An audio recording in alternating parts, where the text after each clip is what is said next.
এবার জানাবো ঈদ কেনাকাটার খবর।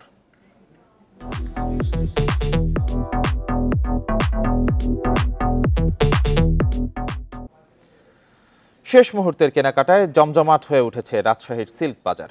নিজস্ব স্বকীয়তা নিয়ে এবারের ঈদেও শৌখিন ক্রেতাদের মন জয় করেছে সিল্কের পোশাক। স্বাদ আর সাধ্য মিলিয়ে পছন্দের পোশাক কিনছেন তারা। এবার সিল্ক বাজারে অন্তত 50 কোটি টাকার কেনা বেচার আশা ব্যবসায়ীদের। ঈদে শৌখিন ক্রেতাদের পছন্দের তালিকায় থাকে সিল্কের পোশাক। তবে অন্য মার্কেটের মতো রাজশাহীতে সিল্কের শোরুমে নেই ভিড় বা ঠেলাঠেলির দৃশ্য। মূলত শৌখিন ক্রেতাদের দৌড়ঝাঁপ বিশেষ এই পোশাকের জন্য। শাড়ি, থ্রি পিস, পাঞ্জাবি, শিশুদের পোশাক, যেটা পছন্দ কিনছেন সামর্থ্য অনুযায়ী। সিল্কের ভেতরে কিছু একটা নিতে পারলে ভালো লাগবে, সেটা যে কোনো উৎসবেই এরকম ভালো লাগে আর কি। আর ঈদের সময় এই চাহিদাটা একটু বেশি থাকে আমাদের। রাজশাহীর ঐতিহ্যবাহী সিল্ক অবশ্যই ভালো এবং আমরা অবশ্যই অনেক আগে থেকে পছন্দ করি এই জিনিসগুলো এবং এদের কালেকশনগুলো মানে অনন্য। উৎসবে বাড়তি চাহিদা বিবেচনায় এবার খানিকটা আগে থেকেই প্রস্তুতি চলে কারখানাগুলোতে। ব্যবসায়ীরা বলছেন ক্রেতাদের আকৃষ্ট করতে প্রস্তুতি নিয়েছেন তারা।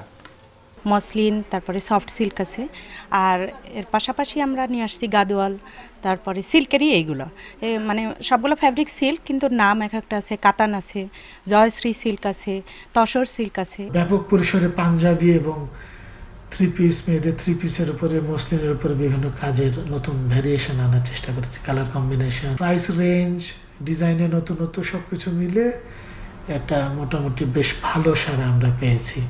মালিকরা বলছেন সাম্প্রতিক সময়ে বেড়েছে সিল্ক পোশাকের চাহিদা, আসছেন নতুন নতুন ক্রেতা। 4-5 দিন ধরে আমরা দেখছি যে মিশিক এলাকায় বেশ সমাগম, কাস্টমারের সমাগম বেড়েছে। এতে করে আশা করছি যে আমরা গত বছর 50 কোটি টাকা মতো লেনদেন হয়েছে বা 50-এর অধিক। এবারেও আশা করি ওই ধরনেরই একটা বেচা বিক্রি হবে। ঈদ এগিয়ে আসার সাথে ক্রেতা সমাগমও বাড়বে শোরুমগুলোতে। আবার ঈদের পরে ছুটিতেও আরেক দফা ক্রেতা সমাগমের আশা ব্যবসায়ীদের।